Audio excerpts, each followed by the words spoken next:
నమస్కారం NSTV news కి స్వాగతం. నా పేరు సంధ్య. ముందుగా వార్తల్లోని ముఖ్యాంశాలు. తిరువూరు నియోజకవర్గంలో జరిగిన టీడీపీ అధినేత చంద్రబాబు పిలుపు మేరకు రా కదలిరా కార్యక్రమంలో తిరువూరు నియోజకవర్గ టీడీపీ పార్టీ ఇన్ఛార్జ్ సావల దేవదత్ మాట్లాడారు.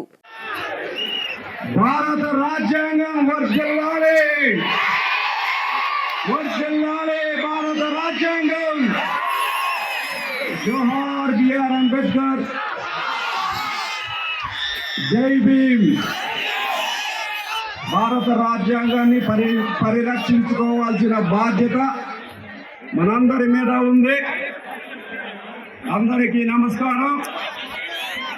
రా కదలిరా తెలుగుదేశం పార్టీ ప్రతిష్టాత్మకంగా చేపట్టిన ఈ కార్యక్రమానికి ముఖ్య అతిథిగా వచ్చిన మన ప్రీతమ అధినేత మాజీ ముఖ్యమంత్రి వర్యులు మాన్య శ్రీ నారా చంద్రబాబు నాయుడు గారికి శిరస్సు వంచి నమస్కరిస్తూ, అలానే వేదిక మీద ఉన్న అతిరథ మహారాజులందరూ కూడా పేరు పేరుగా నమస్సుమాంజలి. మరి ముఖ్యంగా ఈనాటి సభకు భారీగా తరలి వచ్చిన తెలుగుదేశం పార్టీ జన సైనికులందరికీ కూడా ప్రత్యేక నమస్కారాలు తెలియజేస్తూ, రా కదలిరా తిరువూరు నియోజకవర్గ ప్రజలందరూ ఎన్టీఆర్ జిల్లా వ్యాప్తంగా మన అధినాయకుడు చంద్రబాబు నాయుడు గారికి మద్దతు తెలియజేయాల్సిన అవసరం మనందరి మీద కూడా ఉంది. ఎందుకంటే ఒక్క అవకాశం అని అధికారంలోకి వచ్చిన జగన్మోహన్ రెడ్డి ముఖ్యంగా దళితులకు చేసిన అవమానము అంతా ఇంత కాదు. ఒక మాటలో చెప్పాలి అంటే జగన్మోహన్ రెడ్డి దళిత ద్రోహి.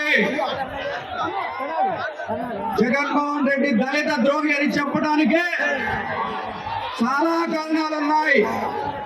ఉదాహరణకు చెప్పుకుంటూ వెళ్తే, మాదిగలకు మా కార్పొరేషన్ ఏర్పాటు చేస్తానని చెప్పి, అలానే మాల సామాజిక వర్గాన్ని కూడా కార్పొరేషన్ ఏర్పాటు చేస్తానని చెప్పి, రెల్లు కార్పొరేషన్ ఏర్పాటు చేశానని చెప్పి, అంతేకాకుండా సప్లా నిధులన్నీ కూడా సక్రమంగా అమలు చేస్తానని హామీ ఇచ్చి వాటన్నిటినీ పూర్తిగా తుంగలో తొక్కి సప్లా నిధులన్నీ కూడా లక్షల కొద్ది కోట్లు సప్లా నిధులన్నీ కూడా ప్రక్కదో పట్టించి ఆ కార్పొరేషన్ ని పూర్తిగా నిర్వీర్యం చేసిన ఘనత జగన్మోహన్ రెడ్డి. అందుకే జగన్మోహన్ రెడ్డి దళిత ద్రోహి. అంతేకాదు నామినేటెడ్ పదవుల్లో ఎస్సీలకు రిజర్వేషన్ కల్పిస్తా, అంతేకాకుండా నామినేటెడ్ పనుల్లో కూడా ఎస్సీలకు రిజర్వేషన్ కల్పిస్తా అని మాయ మాటలు చెప్పి తన స్వంత సామాజిక వర్గానికి అన్ని నామినేటెడ్ పోస్టులు పట్టబెట్టిన జగన్మోహన్ రెడ్డి దళిత ద్రోహి. ఇంకా చెప్పుకుంటూ వెళ్ళాలంటే, జగన్మోహన్ రెడ్డి అధికారంలో 31 మంది దళితులు హత్య గావించబడ్డారు. అంతేకాకుండా 60,000 మందికి పైగా దళితుల మీద కేసులు పెట్టారు. ఇంతటితో జగన్మోహన్ రెడ్డి ఆగకుండా ఎస్సీల మీదనే అట్రాసిటీ చట్టం పెట్టి ఆ చట్టాన్ని అవమానించిన జగన్మోహన్ రెడ్డి నిజమైన దళిత ద్రోహి. ఒక విజనరీ అధినాయకుడు చంద్రబాబు నాయుడు గారు ఒక విజనరీ, కష్టపడి మనస్తత్వం ఉన్న నాయకుడు, నిజాయితీ పరుడు. విజనరీ అని ఎందుకు అంటున్నానంటే, మనం చూసాం చంద్రబాబు నాయుడు గారు ఒక విజన్ ఇచ్చారు అంటే దానికి ఒక నిబద్ధత ఉంటుంది, ఒక నిబద్ధతతో ముందుకు తీసుకువెళ్తారు. నిజాయితీ పరుడు జగన్మోహన్ రెడ్డి, అలానే వాళ్ళ నాన్న వైఎస్ రాజశేఖర రెడ్డి ఎన్ని అక్రమ కేసులు పెట్టినా అవి అక్రమ కేసులుగానే నిలిచిపోయాయి, కానీ అది నిరూపితం కాలేదు. మరి ముఖ్యంగా మన నాయకుడు, కష్టపడే మనస్తత్వం నాయకుడు. 2 ఉదాహరణలు చెప్పాలంటే,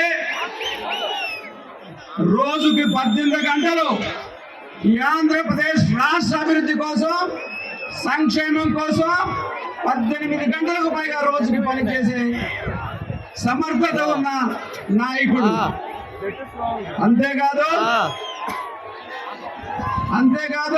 చెప్పన్నా మన నాయకుడు వైజాగ్ లో హుద్హుద్ తుఫాను వచ్చినప్పుడు ప్రత్యక్షంగా క్షేత్రస్థాయిలోకి వెళ్ళి 48 గంటల్లో సాధారణ పరిస్థితులు తీసుకొచ్చిన నాయకుడు మన చంద్రబాబు నాయుడు గారు. ఇంకా చాలా ఉన్నాయి చెప్పుకుంటూ వెళ్తే, కానీ సార్ తిరువూరు నియోజకవర్గంలో ప్రధానంగా కొన్ని సమస్యలు ఉన్నాయి, అవి మీ ముందుంచాలనుకుంటున్నాం. ఒకటి పిట్టలవారి కూడా ఎత్తిపోతల పథకం. తమరు ముఖ్యమంత్రిగా ఉన్నప్పుడు ఆ ప్రాజెక్టుకి 700 కోట్లకు పైగా శాంక్షన్ చేయడం జరిగింది. కానీ అనుకోని కారణాల వల్ల ఆ తర్వాత అధికారంలోకి వచ్చిన జగన్మోహన్ రెడ్డి ప్రభుత్వం ఆ కాంట్రాక్ట్ను కూడా రద్దు చేసి, ఆ కాంట్రాక్ట్ను అవార్డు చేసిన కాంట్రాక్టర్ కూడా పారిపోయే పరిస్థితి వచ్చింది. అలానే ఏకొండూరు మండలంలో